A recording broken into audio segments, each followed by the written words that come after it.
السلام علیکم ورحمۃ اللہ۔ الحمد للہ وکفا وسلام علی من لا نبی بعد۔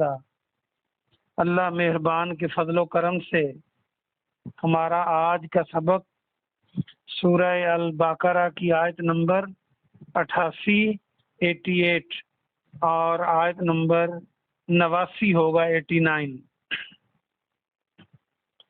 اعوذ باللہ من الشیطان الرجیم، بسم اللہ الرحمن الرحیم۔ وقالوا، اور انہوں نے کہا، قلوبنا، ہمارے دل، قلب کی جمع قلوب، غلف غلاف میں ہیں۔ اگر آپ غلف کو غور سے دیکھیں تو غین لام الف اور فے، غلاف آپ کو نظر آئے گا جو اردو کا لفظ یہاں سے بنتا ہے، غلف، غین لام الف فے، غلاف۔ اور انہوں نے کہا کہ ہمارے دل غلاف میں ہیں۔ بل لعنہم اللہ، بل کے معنی بلکہ، لعنہم لعنت کی ان پر، اللہ نے، بے کفرہم ان کے کفر کی وجہ سے، بلکہ اللہ نے ان کے کفر کی وجہ سے ان پر لعنت کی۔ فَقَلِيلًا مَا يُؤْمِنُونَ، فَقَلِيلًا، فا کے معنی پس، قلیل کے معنی کم، قلت، قلیل، اقلیت۔ فَقَلِيلًا مَا، بس بہت کم، ما یؤمنون، جو ایمان لاتے ہیں، بس وہ بہت کم ایمان لاتے ہیں۔ ولما، اور جب، جاءہم، جا نیا لفظ آیا، ہم ان کے پاس، کتاب، کتاب، اور جب ان کے پاس کتاب آئی، من عند اللہ، اللہ کی طرف سے، مصدق لما، مصدق، جو تصدیق کرتی ہے، جو تصدیق کرنے والی ہے۔ مصدق کو یاد کرنے کے لیے اردو کا لفظ تصدیق، تے پہلے لگا دیں میم کی جگہ تو دال کے بعد یہ لگائیں تو تصدیق بن جائے گا مصدق کا۔ اور صدق اور صادق، یہ الفاظ بھی یہیں سے بنتے ہیں، صدیق بھی یہیں سے بنتا ہے۔ لما،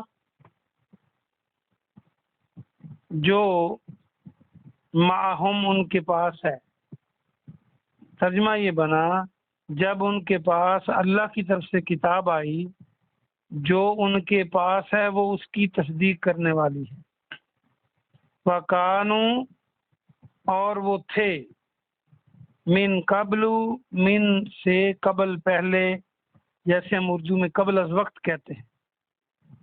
یستفتحون، یستفتحون، فتح طلب کرتے تھے۔ اس کو یاد رکھنے کے لیے میں نے آپ کو لفظ است بتایا تھا، الف سین تے، کبھی یہ یا لگ جائے تو یست بن جاتا ہے، کبھی تا لگ جائے تو اور بھی بن سکتا ہے۔ تو بہرحال یہ لفظ بنیادی طور پہ الف سین تے ہے، جس کا معنی طلب کرنا ہے۔ اور فا، تا اور ہا، فتح، جو شکست کا اپوزٹ ہے فتح، اور واو نون جمع ہے، تو یستفتحون، وہ فتح مانگا کرتے تھے، طلب کرتے تھے، علی الذین کافروا، ان لوگوں پر جنہوں نے کفر کیا۔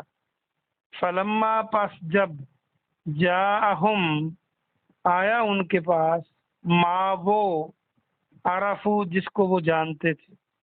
عرفو، یہ معرفت، میم عین رے فے تے، معرفت، جاننا۔ کفرو، تو انہوں نے کفر کیا،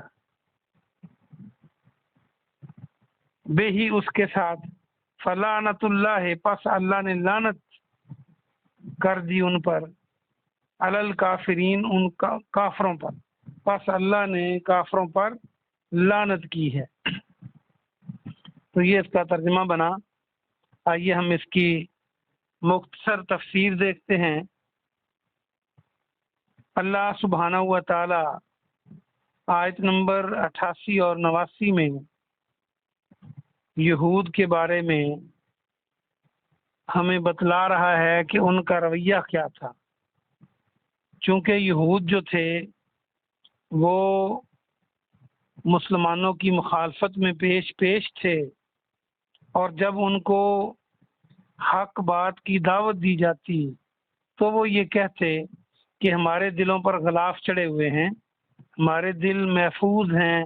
غلاف کہتے ہیں جیسے آپ کسی چیز کو لپیٹتے ہو تو اسے غلاف کہتے ہیں، یعنی ہمارے دل آپ کی بات کو قبول نہیں کرتے۔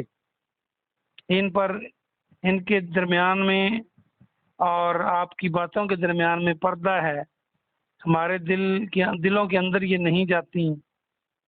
اور بعض نے یہ معنی کیا ہے کہ ہمارے دل جو ہیں یہ بھرپور ہیں۔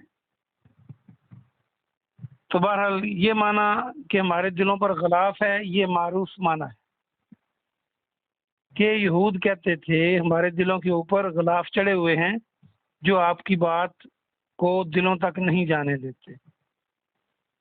تو اللہ سبحانہ و تعالیٰ نے ان کے اس ڈھیٹ پن کی وجہ سے یہ بتایا کہ تمہارے دلوں کو پر غلاف نہیں ہے، یہ محفوظ نہیں ہے، بلکہ یہ اللہ نے لعنت کر دی ہے تمہارے کفر کی وجہ سے، اور تم بہت کم ایمان لانے والے ہو۔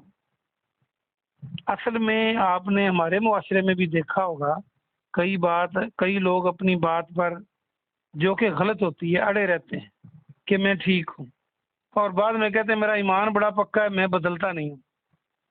بھئی جس کی بات قرآن اور حدیث، اللہ کی وحی اور پیارے پیغمبر جناب محمد رسول اللہ صلی اللہ علیہ وآلہ وسلم کی ہدایات کے مطابق نہ ہو اور وہ اپنی بات پر اڑا رہے، کہے میرا دل محفوظ ہے، تو واقعی اللہ اس پر ناراض ہے، چونکہ حق بات دل کو قبولنی چاہیے۔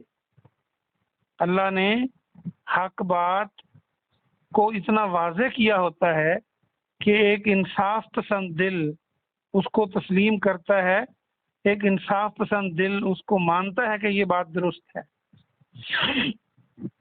تو یہ ان کے ڈھیٹ ہونے کی وجہ سے اللہ نے کہہ دیا کہ اللہ نے تم لعنت کر دی، اب تمہیں سمجھ نہیں آئے گی۔ اور اللہ لعنت کب کرتا ہے؟ جب کوئی حق بات کو بار بار دیکھ کر نہیں، جان بوجھ کے نہیں قبول کرتا، ایکسیپٹ نہیں کرتا اور اپنی ضد پہ اڑا رہتا ہے۔ اگر ہم قرآن اور حدیث کے مسائل کو دیکھ کر، اللہ کی احکامات کو دیکھ کر اپنی چال پہ، اپنی ڈگر پہ لگے ہوئے ہیں تو ہمیں ڈرنا ہوگا۔ اگر ہم اللہ کی بات کو، پیارے نبی کی بات کو دیکھ کر اپنی بات کو بدل لیتے ہیں، اپنا ذہن بدل لیتے ہیں، تو پھر آپ کو مبارک ہو۔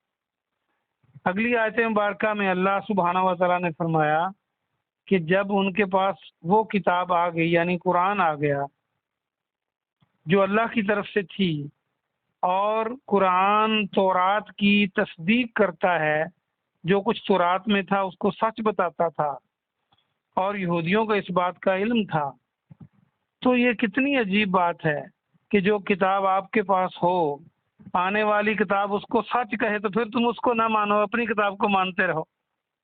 جب وہ تمہاری کتاب کو سچ کہتی ہے تو پھر اس کا مطلب ہے یہ سچی کتاب ہے۔ یہ کیسی یہ دوہرا معیار ہے کہ جس کتاب کو قرآن سچا کہتا ہے تم اس کو سچا کہتے اور قرآن کو نہیں مانتے ہو۔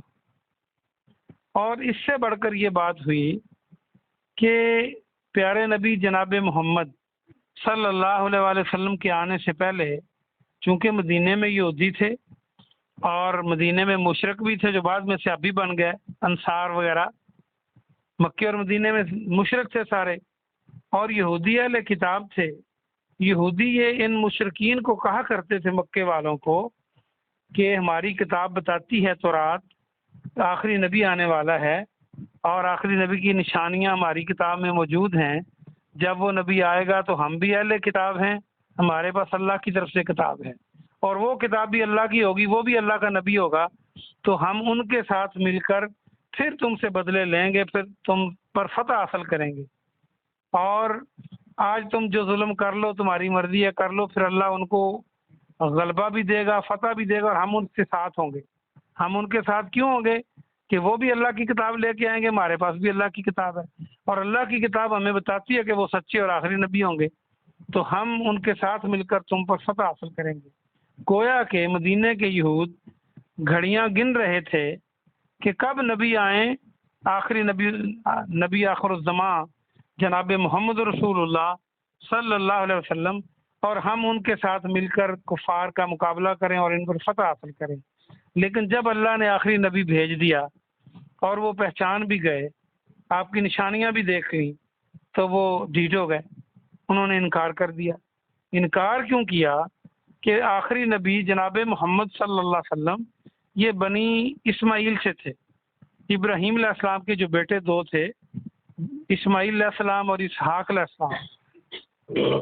یہ جو یہودی ہیں، یہ سارے انبیاء کرام یہودیوں کے یہ اسحاق علیہ السلام کی پشت میں سے ہیں، ان کی آل اولاد ہیں، اور اسماعیل علیہ السلام کی آل اولاد میں کوئی نبی نہیں ہوا اسماعیل علیہ السلام کے بعد، صرف جناب محمد رسول اللہ صلی اللہ علیہ وسلم اللہ نے رسول بنا کے بھیجے۔ تو ان کو یہ دکھ اور تکلیف ہوئی، تعصب ہوا کہ یہ تو بنی اسرائیل میں یعنی بنی اسحاق کی اولاد نہیں ہے، بنی اسماعیل کی اولاد ہے، یہ تو اسماعیل علیہ السلام کی اولاد ہے، اسحاق علیہ السلام کی اولاد نہیں ہے، تو ہم نہیں مانتے ان کو۔ جیسے آج بھی آپ نے دیکھا معاشرے میں اور برادریوں میں، وہ کہتے ہیں جی وہ ہماری برادری سے ہے، وہ ہمارا خاندان سے ہے، وہ بس ٹھیک ہے، اس کی بات سننی ہے، دوسرے کی نہیں سننی۔ تو یہ انسانوں میں پایا جاتا ہے، تو وہ سرین مخالف ہو گئے۔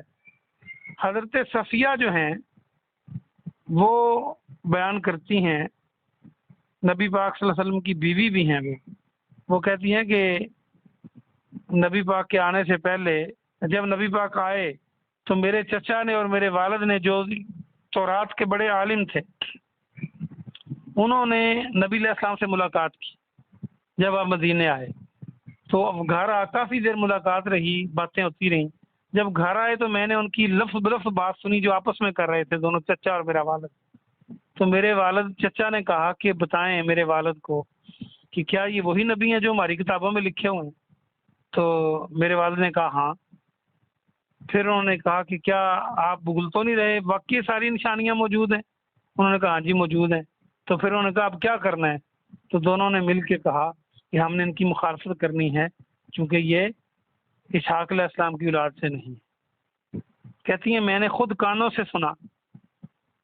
اس طرح کے اور بھی صحابہ کرام کے واقعات ہیں۔ معاذ بن جبل رضی اللہ عنہ نے ایک یہود سے کہا کہ یار جب نبی پاک نہیں آئے تھے اس وقت تو جو تم باتیں کرتے تھے کہ نبی آخری آئے گا اور ہمارے ساتھ مل کے ہم آپ پہ فتح حاصل کریں گے، تم مشرک ہو۔ اب ہم نے اس کو مان لیا ہے، یہ ساری نشانیاں اس نبی میں ہیں اور آپ مخالفت کر رہے ہو، آپ کیوں نہیں مان رہے ہو؟ تو یعنی یہود، قرآن بھی بتاتا ہے کہ یہود پیارے نبی جناب محمد رسول اللہ صلی اللہ علیہ وسلم کو اپنی اولاد سے بڑھ کر پہچانتے تھے، جیسے ہم اپنی اولاد کو پہچانتے ہیں، لاکھوں میں کھڑے ہوں بچے کہ یہ میری اولاد ہے، تو وہ نبی پاک کو ایسے جانتے تھے، اس سے بھی بڑھ کر کہ یہ آخری نبی ہیں، لیکن ضد کی وجہ سے نہیں مانے۔ ہمیں بھی مسائل میں اور دین میں ضد نہیں کرنی چاہیے، ورنہ بندہ گمراہ ہو جاتا ہے۔ اصل بات جو اللہ کے قرآن میں ہے اور پیارے نبی کے فرمان میں ہے وہی دین ہے۔ جو اضافی باتیں ہیں وہ غلط بھی ہو سکتی ہیں، درست بھی ہو سکتی ہیں۔ تو دین جو ہے وہ صرف اللہ اور اس کے رسول کے بتائے ہوئے طریقے ہیں۔ اللہ پاک سے دعا ہے کہ اللہ پاک ہمیں ضد سے بچائے اور ہم دین اسلام کی صحیح معنی میں پیروی کریں تاکہ دونوں جہانوں میں کامیاب ہوں۔ سبحان ربک رب العزت عما یصفون والسلام علی المرسلین والحمد للہ رب العالمین۔ کوئی سوال ہو تو آپ کر سکتے ہیں کسی بھی لائن سے۔